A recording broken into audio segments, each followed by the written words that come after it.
जब वो हमारे कार्यक्रमों में आती हैं तो उनकी हमारी जो महिला साथी हैं वो जब बात करते हैं, उनकी इच्छा होती है कि हम अपनी बात रखें, लेकिन वो इतनी डरी रहती हैं घर से कि अपने मन की बात नहीं बोल पाती, वो बोलेंगे बाहर जाकर।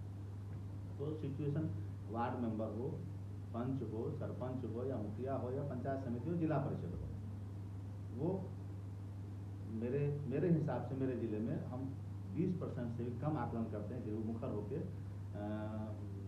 पंचायत के कामों में हाथ बटाती हैं। दस्तखत करने के हिसाब से तो 100% है। और ये आप समस्तीपुर जिले की? समस्तीपुर जिले की। इसलिए कि मेरा जो वार्ड है, मैं जिस वार्ड से आता हूँ, वहाँ की पिछले जो वार्ड मेंबर थी वो गए 5 साल में कभी मीटिंग में नहीं गई। जो पूरा क्रियान्वयन समिति की अध्यक्ष होती हैं, उसके बावजूद नहीं गई। उनका पूरा काम, नल जल का काम, जो काम हुआ उसका हस्बैंड किया, उसका ससुर किया। वो मैं अपने आप को देखता हूँ कि जब जिस वार्ड में मैं हूँ, जहाँ उसका बहुत सारा ओरिएंटेशन होता है, तभी वो नहीं आ पाती। जिसका कुछ ओरिएंटेशन नहीं होता वो मे भी कैसे जाएंगे। दूसरी एक बड़ी बात मेरे आकलन से आया है कि उन 346 पंचायतों का मैं आकलन करता हूँ, तो जिस तरह से हम हमेशा बात करते हैं जब संस्थाओं में डेवलपमेंट में काम करते हैं, हाशिए पर के परिवारों के स्थिति का आकलन करते हैं, उसके समाज सांस्कृतिक स्थिति का आकलन करते हैं। उस मामले में मैं देखता हूँ तो जो सवर्ण महिलाएं चुन के आती हैं, उनकी स्थिति सबसे ज़्यादा अगर खराब है वो पार्टिसिपेशन को लेकर। वो तो मतलब उसमें अगर हम माने तो 5% भी उनकी सहभागिता पंचायत के कामों में नहीं होती है, सीधा। तो उस मामले में जो दलित वंचित समाज की महिलाएं चुन के आई हैं वो ज़्यादा आगे हैं इस संख्या के हिसाब से। इसलिए भी कि आप देखेंगे काम के हिसाब से, जब आपने कहा कि काम के हिसाब से कि महिलाएं ज़्यादातर घर का काम करती हैं, लेकिन जो जिस वंचित समाज के लिए हम वर्षों दर वर्षों काम करते रहे हैं, उस समाज की महिलाएं हमेशा खुरपी लेकर उस वाले खेतों में काम करती हैं, और पुरुष भी काम करते हैं। ये मेरा मानना है, काम के हिसाब से वहाँ कोई वो बंटवारा नहीं है। वो बंटवारा फिर वो जब उस काम के पैसों को हम देखते हैं, जो आमदनी होता है उस पर आधिपत्य नहीं होता है उनका। ये सत्य बात है, वो सभी वर्गों में है।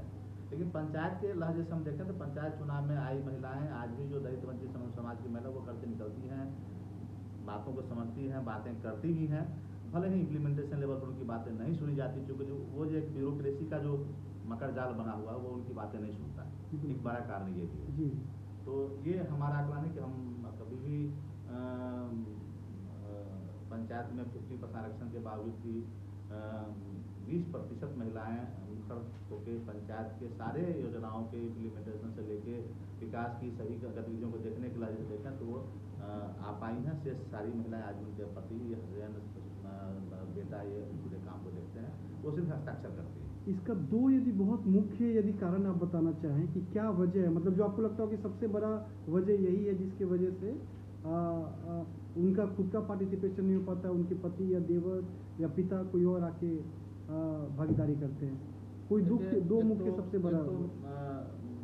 मैं इस बार मैंने भी चुनाव में सीधा भाग हस्तक्षेप किया था। मेरी पत्नी जिला परिषद की उम्मीदवार रही थी और मैं पूरे 1.5 महीने कैंपेन में उनके साथ एक दिन भी नहीं गया। सिर्फ जिस दिन गिनती था मतलब ये चुनाव वोट हो रहा था, उस दिन बहुत विवश पत्नी के इतने दबाव में मुझे जाना पड़ा साथ में। मैंने कहा कि मैं आपके साथ नहीं जाऊँगा, मेरा कोई टीम का लोग नहीं जाएगा, आप अपनी टीम बनाइए और आप सब खुद घूमिए। तो मुझे वो एक अनुभव दिखा कि हम निकलने का अवसर नहीं देते हैं। हमारी पत्नी, हम यहाँ इस फोरम में बात करेंगे, मेरी पत्नी यहाँ नहीं आएगी, दूसरी की पत्नी बेटियाँ आए इस सेक्टर में भी, हमारी पत्नी बेटी नहीं आए। जी बहुत सही बात है। ये सबसे बड़ा कारण है, इससे बड़ा कोई कारण नहीं। जी बहुत धन्यवाद।